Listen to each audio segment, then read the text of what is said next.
A human rights group and a rebel leader say Russian jets this morning are bombing the Syrian city of Aleppo. The renewed fighting has worsened the humanitarian crisis there. Our Elizabeth Palmer just made it inside the embattled city to show us the toll from the military assault.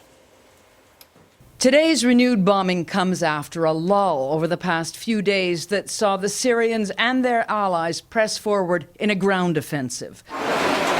But weeks of punishing airstrikes before that killed hundreds and also left seriously wounded people, including children, trapped inside besieged neighborhoods with no way out. The United Nations and Doctors Without Borders are both pushing hard for a ceasefire to allow the injured out. Having received the most basic treatment, often under fire in overcrowded clinics, they wait for a diplomatic agreement to save their lives. But so far, the Syrians and the Russians have said no.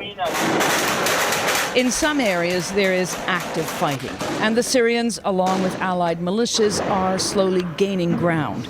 As for civilians, no one knows how many there are still living in the ruins of eastern Aleppo. But the United Nations estimates it's probably over 200,000. Astonishingly, in spite of the damage, basic services like water and power continue to function, if sporadically. Although there's not a lot left to eat, especially for the poorest who say they now have little more than rice and pasta.